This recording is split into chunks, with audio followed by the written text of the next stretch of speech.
I went down on my knees in the grass because of a smell. 6 winters I had lived with it.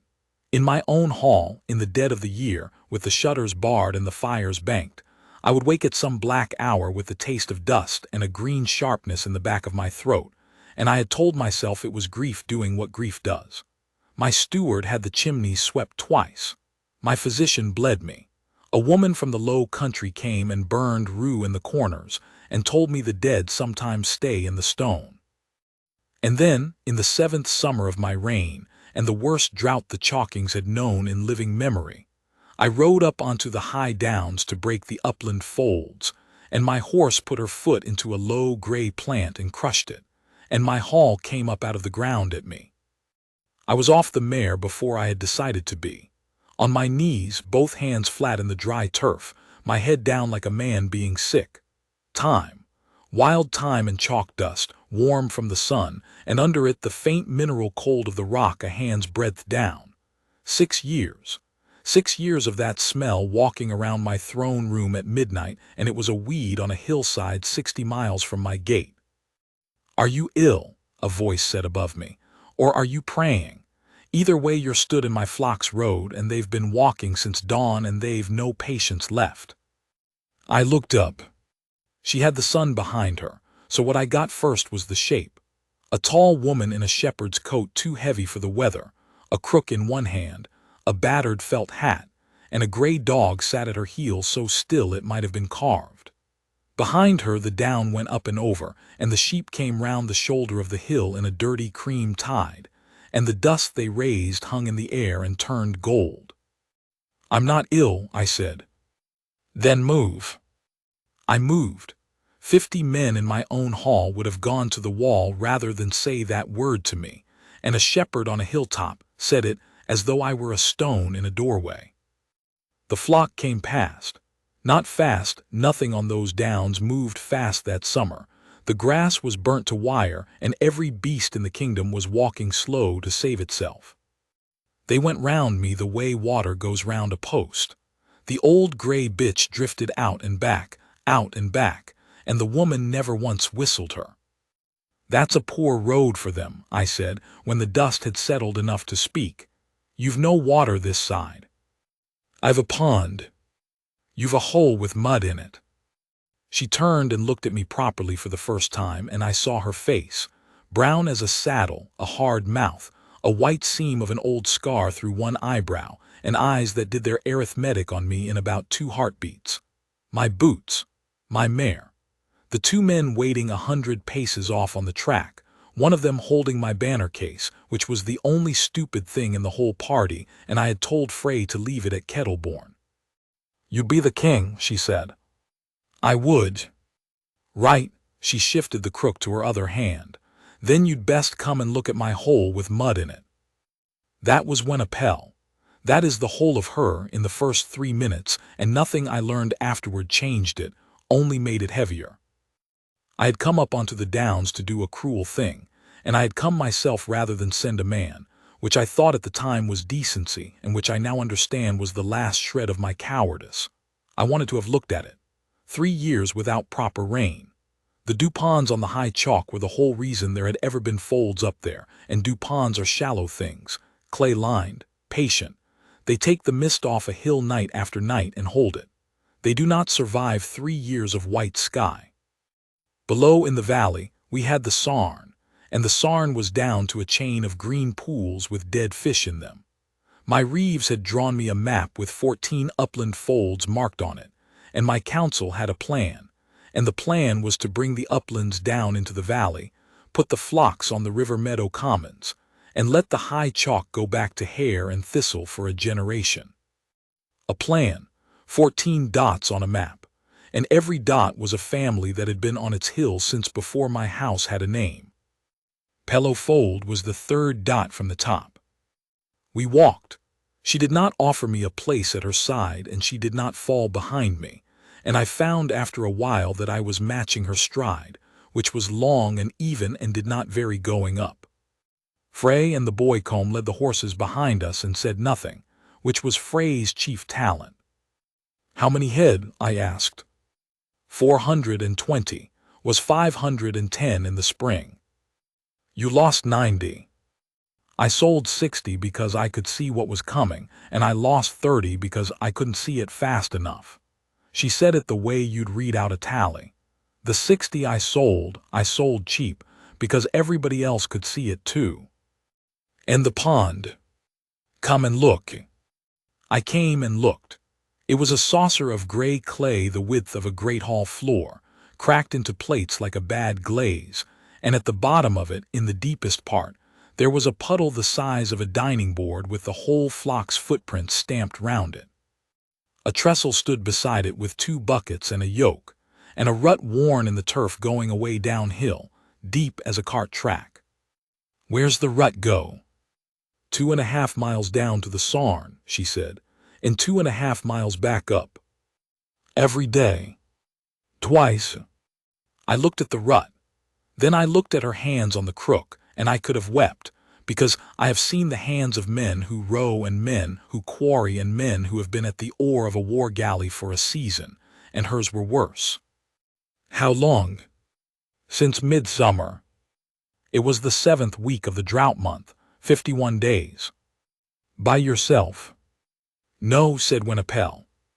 And then, from somewhere over the shoulder of the hill, a whistle went up 2 notes, and a fall, sharp and clean and very small, and the gray bitch was off my sight before I'd turned my head, and a second dog I hadn't noticed came out of the shade of the trestle and went with her, and the flock lifted its 420 heads at once. A boy came over the rise with a bucket in each hand. He was small for his years, and he was carrying more than he could carry, and he was doing that stiff-legged walk that a child does when he means to get to a place without setting the buckets down, because setting them down is admitting something. He had a shepherd's hat on the back of his head.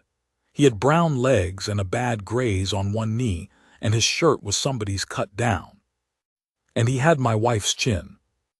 Sabine had a way of setting her jaw when she was determined not to complain about a thing.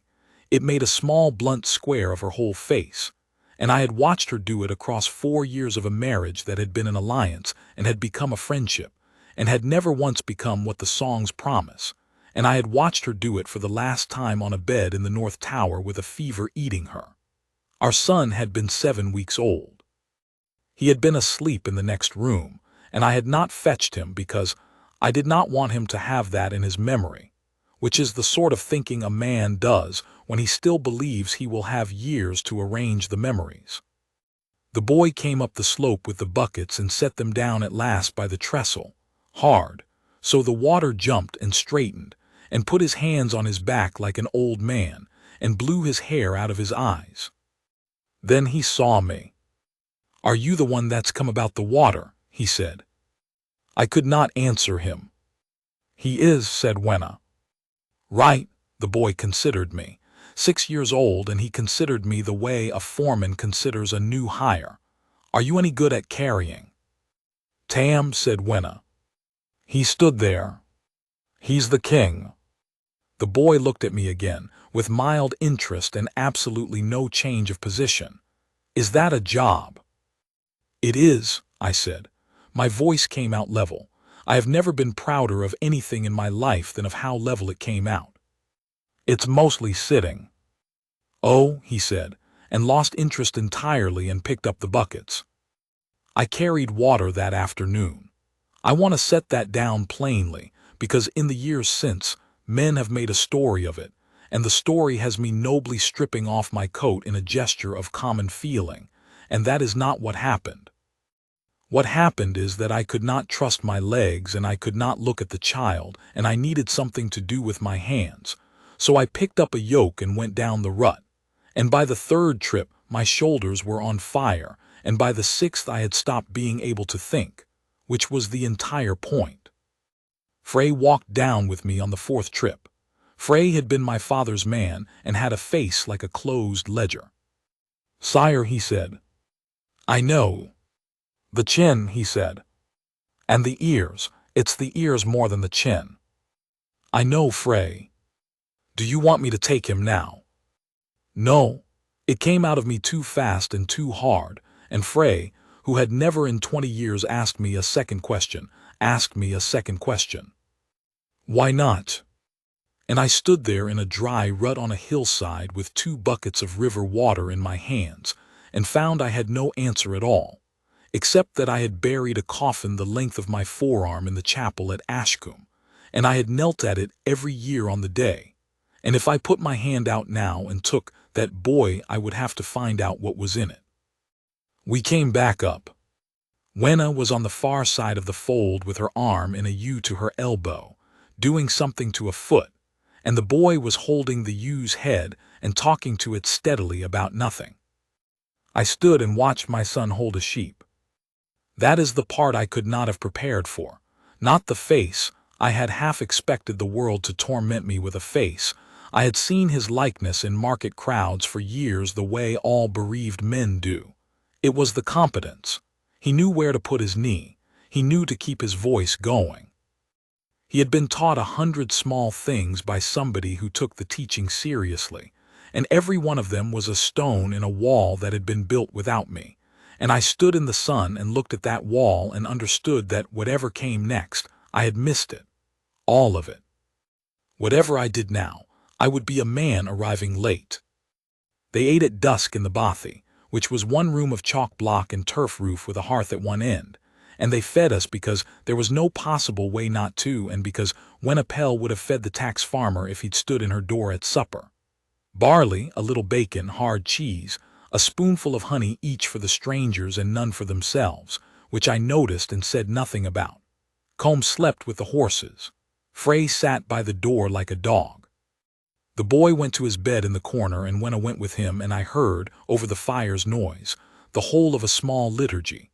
The dogs counted, the flock counted, the ewe with the foot named and inquired after, and then a question I didn't catch and an answer I didn't catch, and then the child was asleep in the way children are, all at once, like a lamp being put out. She came back to the fire and sat and pulled the pins out of her hair to replait it, because it was full of chalk dust, and turned her back a little to the flame to see what she was doing. And I saw the mark. It sat at the nape of her neck, just under where the hair grows down, and it was a pale crescent on brown skin, no bigger than a thumbprint, as though someone had pressed a floury thumb there, and it had never quite washed off. It was not glowing. Nothing in my life has ever glowed. It simply had not been there that morning, because I had walked behind her up 2 miles of hill, and I had looked at the back of her neck for 2 miles, being a man and being alive. And at the same moment my own skin went hot in the same place. Not a burn, more the feel of a hand laid flat on you from behind, and I put my fingers up under my collar and felt the ridge of it come up under the skin. And I sat in a shepherd's bothy on a chalk hill with my hand on the back of my neck, and my son asleep 6 feet away, and I could not have told you which of the 2 things had hollowed me out worse. Wenna Pell went very still. Then she finished her plate and tied it and sat with her hands in her lap. I felt that, she said to the fire. Yes. Is it what I think? Yes. She nodded slowly. Well, she said. That's inconvenient. And I began, absurdly, to laugh, and had to stop myself with my knuckles against my mouth, because if I had started properly, I do not know what would have come out. Neither of us spoke for a long time. The fire went down. Outside, the flock made its small sounds, and the young dog dreamed and thumped, and the whole vast dry hill breathed the smell that had been walking round my throne room for 6 years. I'm not going to talk about it tonight, she said at last. No. There's a thing you want to say and you've not said it, and I'd rather have that first, in the daylight, than the other. Yes.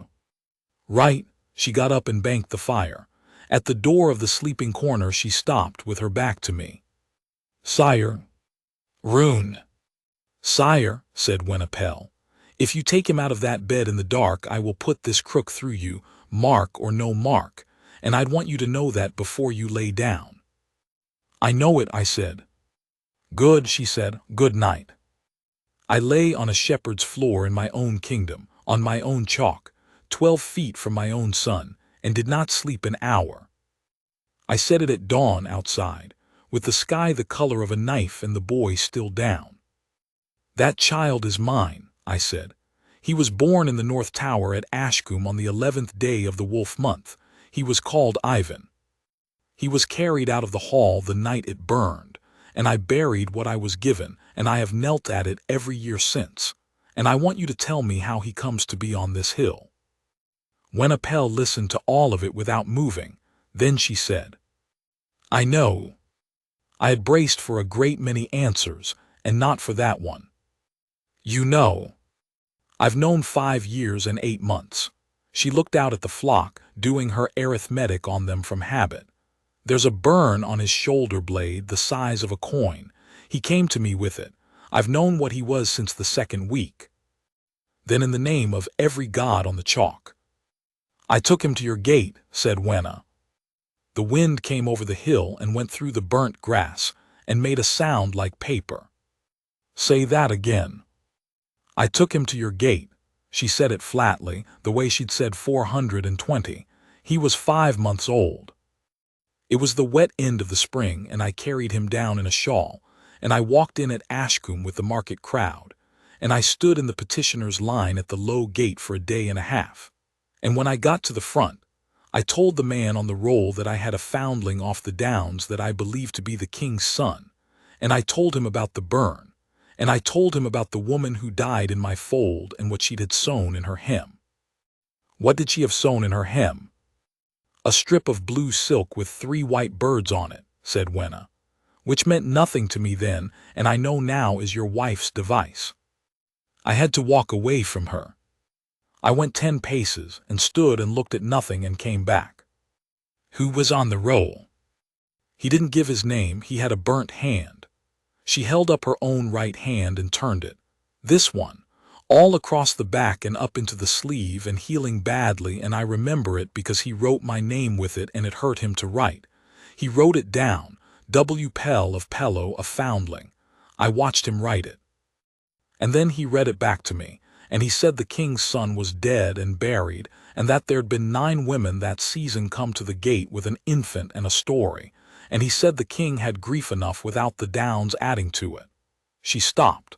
"And then he put his thumb in the wet ink and drew it through my name. I stood and watched him do it. And then the guard put me out of the line." "And you went home?" "I went home." "You went home," I said, and my voice was not level anymore. "And you kept my son for 6 years and you never came back." "I came back twice more," said Wenapel. I shut my mouth. "Once that autumn and once the spring after. Same gate, same line. Second time I got as far as the roll and there was a different man on it, and he went and asked, and he came back and told me my name was on the struck list and I wasn't to be written again. Third time they turned me at the outer barrier without a word, so somebody had put a description about." She shrugged. It was not a careless shrug. It was a shrug that had had 6 years of practice put into it. Then I had a choice.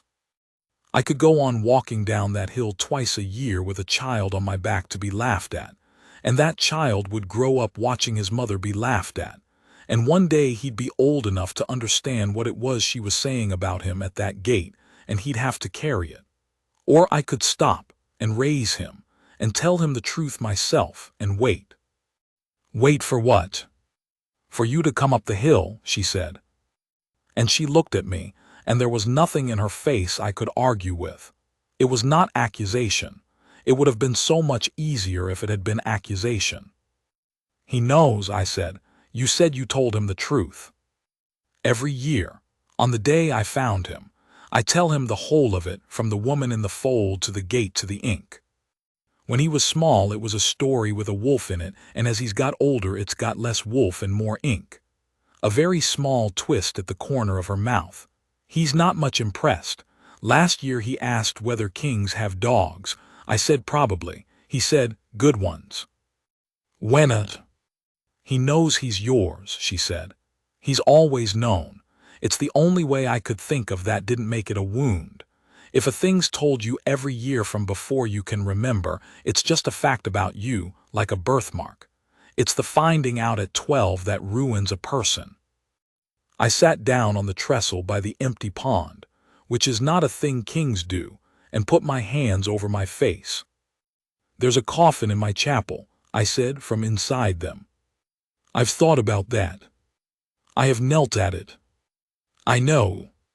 6 years I have." "I know," said Winnipel, and then, after a moment, "And I'd not have chosen for you to, and there's nothing I can do about it, and if you want a while I'll go and see to the flock." I took the while she saw to the flock. We sent Combe down that morning. He was 17 and he could ride and he had a good memory, and I gave him the message myself, out of phrase hearing 3 times over. He was to go to Ashcombe, to the low gate to the roll house. He was to take the gate roll for the spring of the 2nd year of my reign, and the 2 after it out of the chest and put them in his shirt and bring them here, and he was to tell no man at all what he had them for. And if the warden asked, he was to say the king wanted his own accounts. And Combe, if the warden takes them off you, don't fight him. Ride back and tell me he did it. That's as good as bringing them. He was gone before noon. And then there were 11 days, and those 11 days are the ones I would keep, if a man were allowed to keep 11 days out of his life and give the rest back. I carried water. That is most of what I remember.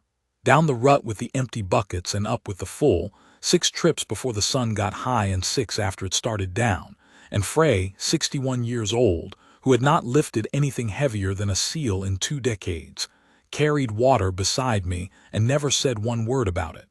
My hands opened up and scabbed and opened again. My shoulders took the yoke and made a place for it.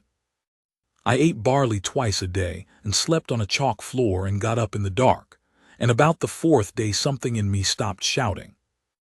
I learned the fold. The old bitch was Gret, and Gret was going deaf, and Wenna had begun giving her hand signals to spare her the shame of missing a whistle. The young dog was Pip, and Pip was, in Wenna's summary, no use and never will be, and he knows it, and he's decided the way through life is to be loved instead. I learned that the ewe with the bad foot was called Bramble, and that Bramble had been tamed since a lambing 3 years back, and that Bramble was, by any sane reckoning, a bad sheep who should have gone into the sail pen twice and had not gone, and that nobody in that fold intended to discuss it. I learned that my son called me sir. He called me sir on the 2nd day, having tried nothing at all on the 1st, and he went on calling me sir, and I did not correct him because I could not think of a single word on the earth I had the right to ask him to use instead. "Sir, will you take the far end? Sir, you're going too fast for them, they'll spread. Sir, that's the wrong whistle, that means come round, you want the flat one. Sir, why have you got no beard? My mother says all the men down the valley have got beards. Is it because of the sitting?" On the 6th day he asked me what a king does when he isn't sitting. We were on the north slope. The flock was down in the shade of a thorn, and the dogs had given up entirely and were lying like dropped coats. "He decides things," I said. "What sort of things?" "Whether there's to be a road, where the wool tax falls, whether a man's to be hanged." He thought about it. "Do you hang many?" 2 in 7 years. "What for?" I told him. 1 for burning a barn with a family in it, 1 for taking the dole corn off a village in the bad year and selling it back to them at a price. He listened to both with his chin on his knees. He did not ask whether it had been hard. He asked at the end, "Who feeds their sheep?" And I sat on the north slope of Sarn Hill and understood that in 7 years of governing, with a council of 9 and a clerk of the rolls and a bench of justices, nobody had ever asked me that question, and that I did not know the answer, and that a 6-year-old had gone to it in 4 seconds. "I don't know," I said. "You should find out," said my son, and got up and whistled the flat whistle, and the whole hillside stood up and started to move. On the 7th day, I found out what she was doing. She had been doing it since the 2nd morning. I had simply not had the wit to see it. It came clear when I walked back early with a rolled fleece and heard her voice through the bothy wall doing sums. And if a man says a thing to you and you don't know if it's true, what do? Say thank you and go and ask a different man. Right, And if you're in a room and you don't know how to behave in it, find the person who's doing the least and copy them. Right. And if you're frightened, don't say I'm frightened, say I don't understand yet. Good. Mother. Do they have hills? There's a hill behind Ashcombe. It's got trees on it. It'll not be like ours. Will there be dogs? There'll be dogs. They'll not be Gret. A pause, the sound of something being folded. Can I take Pip? You can ask, said Wenna. And if he says no, you say thank you and you don't ask twice and you don't sulk where anyone can see you. You can sulk in a bed. That's what beds are for. I stood outside my own son's home with a fleece in my arms and understood at last precisely what kind of woman fate had put that mark on the back of my neck for. She was not fighting me. She had never once from the first minute been fighting me. She had opened the door on the first day and started packing him. I went in. I don't remember what my face was doing. You're getting him ready. I've been getting him ready 6 years, said Wenna Pell. This is just the last of it. You mean to hand him over? He's yours. You raised him. Both those things are true, she said, and only one of them is a claim. Sit down, I said, please. And she looked at me for a moment and put the shirt down and sat, and the dog Pip came and put his chin on her foot. Say the rest of it, I said. You've thought it all out. You've had 6 years and I've had 6 days. Say the rest so I've heard it. So she said it. If I keep him, she said, or if I come and hang about your gate and they give me a room and I'm there, then he's the shepherd's boy. Forever. Every hall he walks into for the rest of his life, somebody in it will know that the king's heir was raised in a turf hut by a woman with 400 sheep, and they'll be kind about it to his face, and they'll be very funny about it when he's gone out of the room, and he will find that out at about 14, which is the worst possible age to find anything out. She turned her hands over and looked at the state of them. And he'll defend me. That's the thing. He's got that in him, you'll see it and you'll be pleased with it and it'll ruin him. He'll spend his whole life defending me to men who aren't worth answering, and every one of those little fights will cost him something. And by the time he's a grown man, he'll be a man with a chip in him. And a king with a chip in him is a dangerous thing to give a country. And if I go clean at the gate in front of them and hand him over properly and walk away and don't come back, then in 10 years it's a story, a good one. A nurse died in a fold and a hill woman kept the king's son safe and gave him up. There's no shame anywhere in that. Nobody's laughing at anybody. He can be proud of it out loud in front of people, which is the only kind of proud that's any use to a boy. She looked up. And he can be a king with nothing to defend. He'll be a king with no mother. He'll have had one, said Wenna Pell, for 6 years every day of them, which is 6 more than most. I was on my feet. I don't know when I stood. There is a mark on the back of my neck, I said, and one on yours. There is. Do you understand what that is? Do you understand what it means in my house, in my line? I understand it better than you'd like, she said. It means the moon has an opinion. I've had opinions from the moon before. I had one the night I found a dead woman in my fold with a live baby against her, and the opinion was, "This is yours now," and I took it. Her voice did not rise. It got quieter, which was worse.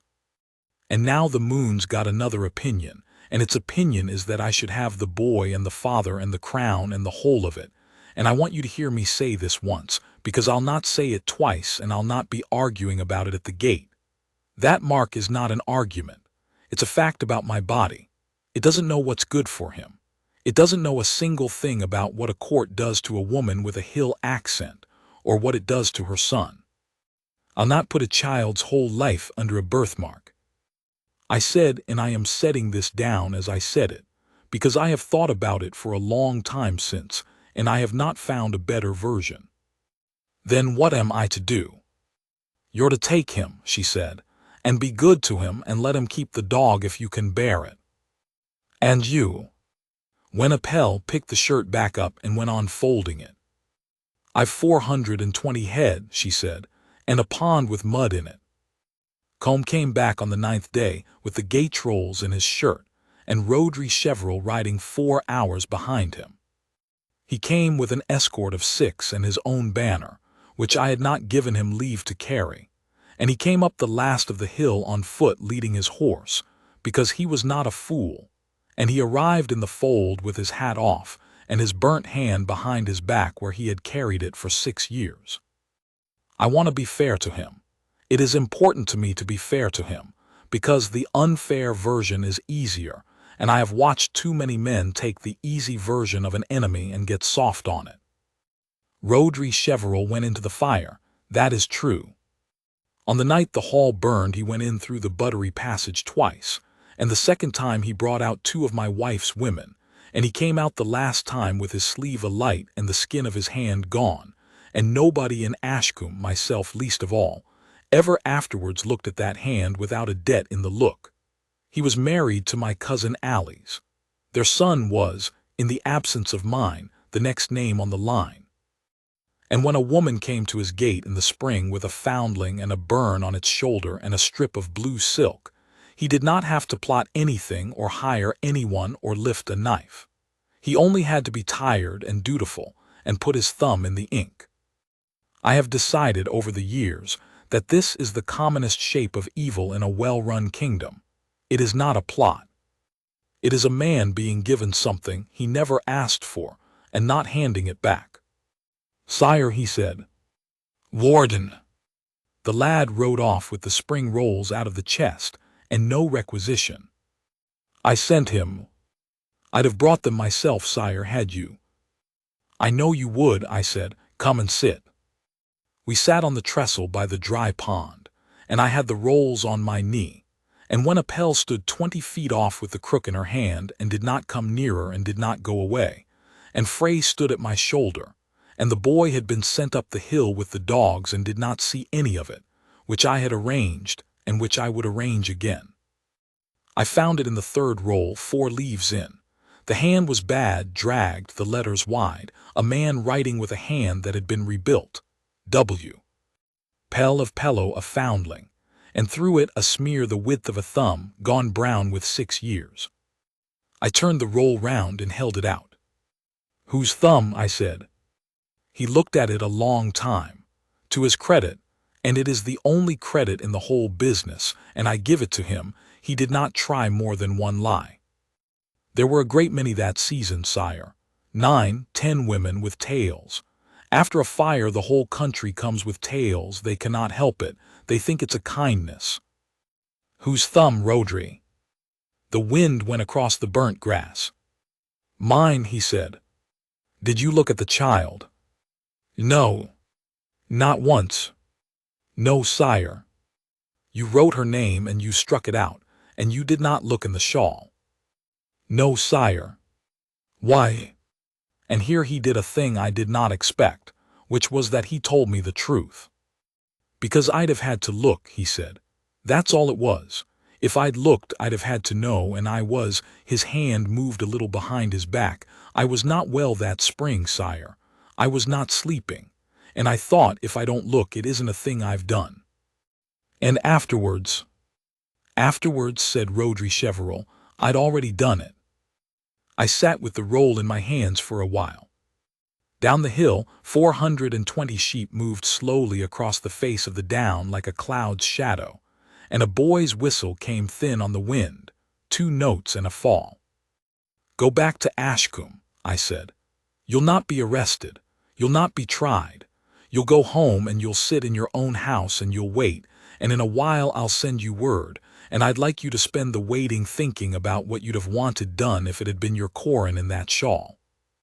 He stood up, his face was gray. "Sire, my wife."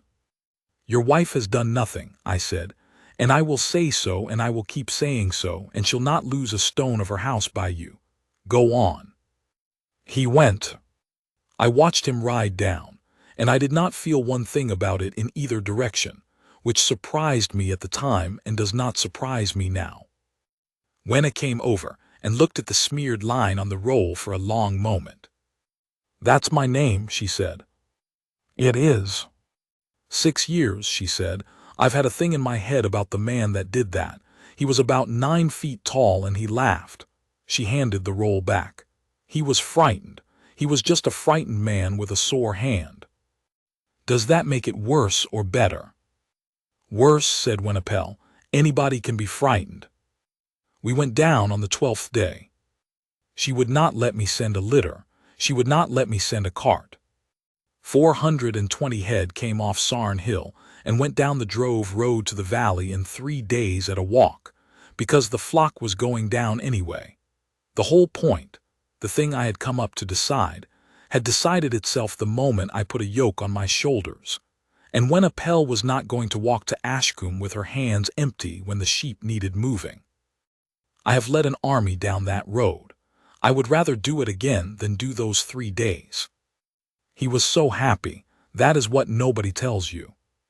My son was 6 years old, and he had never been more than 9 miles from the fold, and he was going to see a river with water in it and a town with a wall, and he had a dog and a stick and a mother walking beside him, and he was happy the entire way down, and every mile of it was 1 mile closer. He asked questions the whole 3 days, whether the Sarn had fish in it, whether I had a wall walk and whether he'd be allowed on it and what the rule was about the wall walk, whether kings can go outside, whether this at some length on the second evening with great seriousness, whether the king's kitchens had a person whose only job was cheese, because he had heard from a carter that great houses had a person whose only job was cheese and he could not make it fit in his head. "There is a man," I said, "his name is Aubrey. And that's all he does. That's all he does." Tam lay back in the grass by the fire and stared at the sky and said, "That's a stupid job." And then, after a moment, "Could I meet him?" The second night at the halt, Wenna took the boy off a little way to see to Bramble's Foot, and Frey sat down beside me at the fire, which he had not done in 20 years. "Sire, say it. You've not asked her." "I've asked her 3 times. In 3 ways. Ask her a 4th. "Frey." "You'll pardon me," said Frey, in exactly the voice he used for the accounts, "but I have watched you rule for 7 years, and I have never once seen you fail to get a thing you wanted, and I would like to be certain that you understand that this is because you have never wanted anything that a person had to give you freely." And he got up and went to see to the horses. We came into Ashcombe at noon on the 3rd day, in the dust, with 420 sheep, which is not how a king ordinarily arrives at his own capital. The town turned out. Of course it did. The flock jammed the Drove Lane, and the Drove Lane runs past the market, and the news had gone down ahead of us the way news does. They lined the walls and the roofs. Some of them cheered. Most of them just looked, and the looking went from me, to the boy, to her, and back to the boy, and I watched 4,000 people do the arithmetic in about the same 2 heartbeats she'd done it in on the hill. Tam took hold of the back of her coat at the edge of the crowd, and did not let go, and did not let anyone see his face, and walked the whole last half-mile like that. The court had assembled by the afternoon, because a court will assemble for anything, and I stood up in my own hall, the rebuilt one, the one with the new roof beams that still smelled of pitch after 6 years, and I did the thing they were waiting for, and I did it in about 90 words, and then I stopped. I said, "The child buried in the chapel at Ashcombe is not my son." I said, "My son is alive. He was carried out of the fire by Hesper Loam, who died of her burns at Pellow Fold on the Downs, and he was found and kept and raised by Winnipel of that fold, who brought him to this gate at 5 months old, and to this gate twice more, and was turned away each time, and whose name is on the spring roll of the 2nd year with a thumb drawn through it, and the roll is on that table, and any man of you may go and look at it." There is a particular silence that a full hall makes. I have heard it twice. It is not like other silences. It has a weight to it, as though the room has taken a breath and is holding it. And I said the last part, which I had not planned and which came out of me plainly, without ceremony. "There is a moon mark at the nape of my neck," I said, "and one at hers. You'll all know that within the day, so you'll know it from me. She has not asked me for one thing, and she will not, and I'll thank every one of you to remember that when you're talking about her in 3 weeks." Then I sat down, and I sent word out to the low gate that the roll was to be brought to me there in the morning, and I sent word to Rhodri Cheverel's house, and I went up to the North Tower and sat in the dark and got nothing decided at all. They gave her the West Chamber. She looked at the bed with an expression I can only describe as suspicious. Tam slept in a room with a painted ceiling and a fire, on the floor, next to the dog, which he had been given permission to keep on the grounds that no man in that castle was going to be the one to say otherwise. She had said the gate, and she meant the gate. We did it at 7 in the morning at the low gate with the mist still up off the Sarn. She would not have the great hall. She would not have the court. She had asked for the roll table brought out to the gatehouse step, and the roll opened, and 11 people were there. Myself, Frey, Combe, the roll clerk, 4 of the gate guard, the boy, the dog, and her. And Rhodri Cheverel, who I had sent for, and who stood at the back with his hat in his hands, and was not spoken to by anybody. Gwenapel had the bundle. She had made it herself the night before, out of a shepherd's habit, and I think, out of a need for something to do with her hands, and she opened it on the step and went through it out loud, item by item, to the clerk, the way stock is handed over at a sale. One knife horn-handled was his father's. A small pause was Rhys Pell's, my father's. He knows how to use it, and he's never cut himself with it, and he'll tell you he never has. One shirt second best, one good, he'll grow out of both by spring. One hat, he'll say it doesn't fit, it fits. A whistle, he can't work it yet, he's not to be laughed at about it. One dog, Pip, 4 years, no use. Her voice went for the first time just slightly on the dog. He's to sleep in the room. He'll not settle otherwise, and neither will the boy, and you can put that in the roll if you like. The clerk, God bless him, wrote it in the roll. That's the whole of it, said Gwenapel. And then she signed. They turned the book to her, and she took the pen in that ruined hand and wrote her name on the line, W. Pell of Pello, in a slow, clear hand, and I put my thumb in the wet ink and drew it through Rhodri Cheverel's name on the warden's page, because I had said I would do it myself, and I wanted him to see it done, and I felt exactly nothing, not one drop of satisfaction. It was like signing for grain. Then Gwenna knelt down in front of my son on the step of the low gate at Ashcombe, and put her hands on his shoulders. She did not cry. I want that understood, because a great many people who were not there have since described her crying, and she did not, and it would have been easier for everyone in that gateway if she had. Now, she said, you know all this. I know. Say it back. Don't say I'm frightened, say I don't understand yet.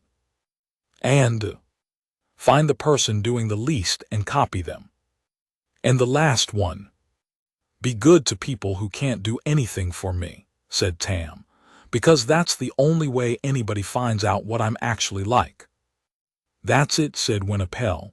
That's the whole of it, that's everything I've got. She stood up. She picked up her crook. She put her hand on old Gret's head once, and she turned round and started to walk out through the low gate. She got 4 paces. And my son said, in a perfectly ordinary voice, the way he had said it 1,000 times on a hillside at dusk to a woman going out to look at a ewe, will you be back before dark? She stopped. I have stood on a wall and watched 2,000 men come up a hill at me, and I have never known anything like the silence in that gateway. She stood with her back to us, 4 paces out, in the mist, with her hand on the crook, and she did not turn round, and she could not answer him, and the whole enormous, careful 6-year shape of what she had built stood there with her and waited to be finished, and she could not finish it, because he had not asked her a question about the future. He had asked her the fold question. You do not answer the fold question with reasons. There is one answer to the fold question, and it is 2 words long. I went past the clerk and past the table, and I went down on my knees on the flags of my own gateway, which no man of my house has done in 300 years, and I did not do it for effect, and there was nobody there to see it that mattered. Before dark, I said. She turned round. That's not yours to say, said Winnipel. No, I said, so say it. I've told you what it costs him. You've told me what it costs him, and you were right about all of it, I said, and I've been 6 days and 3 nights trying to find the flaw in it, and there isn't one. Every word you said in that bothy was true. They will laugh at you. Some of them will laugh at him. He will defend you, and it will cost him. All of that is going to happen, and you were right. I was still on my knees. Wenna, I'm not arguing with you. I'm telling you I'd rather have that than the other thing. What other thing? A boy who is never laughed at, I said, and who at 14 finds out what a clean handover is, and works out that the person who loved him most in the world was talked into walking away by a king who could have said 1 word. Her mouth went. And there's this, I said. I've been at this 6 days and you've been at it 6 years, so I've had one thought you've not had time for. You've reckoned the whole thing on what's good for him. You've not once put yourself in the sum. Not once. And that's not a virtue, it's an arithmetic error, and I'll not have it. I got up off the flags. I'm not going to ask you to be my Luna. I'm not going to offer you a chamber or a title or a place at the table or any single thing that could be mistaken for a payment, because you'd say no to all of it and you'd be right too. I'm going to ask you for something instead. What? Teach me the words, I said. I don't know any of them. I've watched you and him for 12 days and there's a whole language in that fold and I haven't got a syllable of it. I don't know what you say when someone goes out. I don't know the one you say at the door at night. I heard you say it and I couldn't catch it. I have a son who is going to grow up in my house, and I do not know how to say good night to him in the way he has been said good night to every night of his life. And there is exactly one person on this earth who can teach me, and she is walking out of my gate. Winnipel stood in the mist with the crook in her hand. It's Flocks Inn, she said. What? At the door at night, you say Flocks Inn. Her voice had gone rough at last. It means everything that's supposed to be somewhere is somewhere. It's not a clever thing. His nurse can't have taught him it. He was too little, so it must have been me. I don't remember starting it. Flocks Inn, I said. Yes. Come and say it tonight, I said. That's all I'm asking for today. Not a year, not a room. Tonight at the door. And tomorrow you can go, and I'll not stop you, and I'll send you down 420 head and a man to help you with the water, because that pond is going to be dry by the wolf month, whatever anybody does about it. She looked at me for a long moment. Then she looked past me, at the small boy standing on the step of the low gate with a dog against his leg, holding on to nothing, doing the blunt square with his jaw that his mother had done in a north tower 6 years ago, and that he had never seen her do. Before dark, said Winnipel. She stayed at the fold in the end. That surprises people. She stayed at Pellow through the drought and the 2 wet years after it that broke the drought in half the walls in the valley, and the pond came back, and the flock went to 600, and she came down to Ashcombe about a week in 5 and stayed a fortnight and went back up. And for the first 4 years there was a party in that court who found the whole arrangement improper and said so in the careful way that courts say things, and I let them say it, and they got tired. We were married in the spring of the 3rd year in the chapel with the empty coffin taken out of it. There were 40 people. She wore her own coat. And the laughing happened. She was right about that, as she was right about most things. He came in one afternoon at 11 years old with a split lip and a story about a step, and I sat him down and told him I'd had that same step at his age, and I did not ask him whose face was on the other end of it, and he never told me. And he stopped defending her out loud somewhere around 15, not because he minded less, but because he'd worked out on his own that the ones worth answering never needed telling. The other things went as things go. Rhodri Cheveril lived and was nothing, and died in his own bed at Kettleborn 11 years later, and Alice came to my wife's funeral less old age, and they were, in a strange, dry way, friends. Aubrey the cheeseman showed my son the whole of the cheese room, and was for about 2 years the most important person in that castle. Gret went deaf entirely and then died in the sun. Pip lived to be 16, which no one who ever met him could account for. And every year we went up. That was the one thing she asked for in the end, and the only thing she ever asked me for in her life, that he keep both, that he be Ivan at the gate and Tam on the hill, and that the crown never eat the sheep. So I know how it ends, or how the part I was there for ends, and it is this. He is 19. It is the day before harvest, and we have come up for the week, the 3 of us and about a dozen men who have learned by now to be useful or stay in the valley. It is not yet dawn. Wenna is at the trestle with her hands round a cup. I am on the step. My son comes out of the bothy with the crook in his hand and the dogs going mad round his knees, and he goes 10 paces up the hill in the grey light, and then turns round and walks backwards, the way he has done since he was 6, so that he can shout it at both of us at once. "Flocks in," he calls down, "back before dark." And I say the 2 words, and his mother says them beside me, and he laughs and turns and goes up over the shoulder of the hill into the last of the dark, and the smell of crushed thyme comes down the slope on the cold air.